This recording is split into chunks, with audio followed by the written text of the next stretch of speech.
Ito ang tamang paraan na paggamit ng JDownloader. Una, buksan yung JDownloader. Sa settings, dito sa JDownloader, tatlong settings ang makikita mo. Ay, tatlong tabs. Download, link grabber, tsaka settings. Yung settings, dito mo i-define yung account mo. Yung sa download and connections, dito mo i-define kung saan mo gustong mapunta yung mga dina-downloads mo, kung anong account ang gagamitin mo, hot file or rapid share. Sa kaso natin, hot file. So, dapat nakalagay dito sa status, account is okay, tsaka naka-define yung expiry date. Kapag hindi naka-define, ibig sabihin, hindi tama yung account. So, kailangan mo i-re-enter. I-edit mo dito. Yan, palitan mo yung number, tapos palitan mo yung password hanggang sa matama mo. So, pag tama na siya, pwede ka na mag-download. Pumunta ka sa site na all you like. So, ito, for example, download ko itong Inception. So, highlight ko lang lahat ng links, tapos right-click, tapos copy.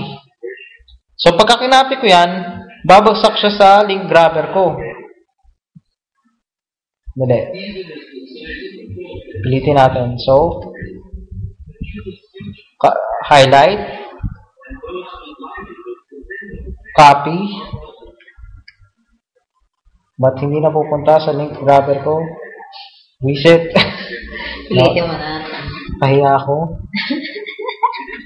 Okay, baka tinutopak lang yung computer ko. So, isang pwede mong gawin is right-click, copy link location, right-click yung part 2, copy link location para mapunta sa memory yung link.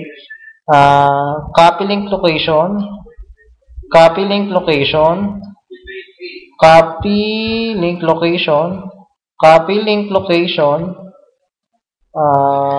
copy link location, copy link location, copy link location, copy link location.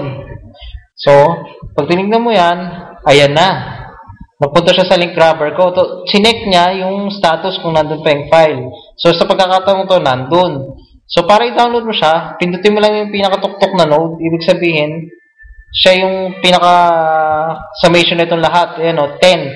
So, 10 file daw yan. So, right-click mo siya, continue with all. Mapupunta kang bigla sa download screen. Sa download screen, yan na, isa-isa niyang i-download yan. So, kapag hindi pa rin nagre-resume, kasi may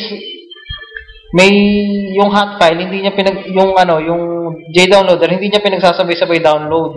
So, kung may dina-download kang kagaya nito, may dina-download ako, hindi niya to sisimulan hanggang dito natatapos. Kung gusto mo naman siya simulan, right-click mo, force download. Kaya lang, kapag ito ginawa mo, babagal yung internet mo, hindi ka na makaka-browse. O yan o, i-download yung persahan niya, no? Sino maunad sa kanila, bahala sila. Okay?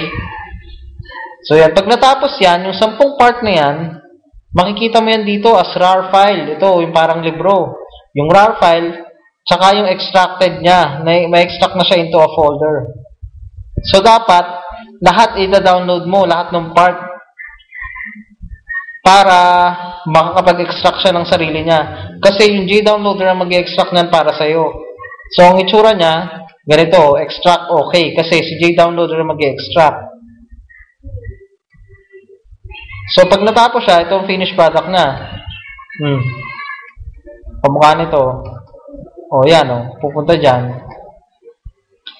So, ganun lang. Ganun lang yung paggamit ng JDownloader.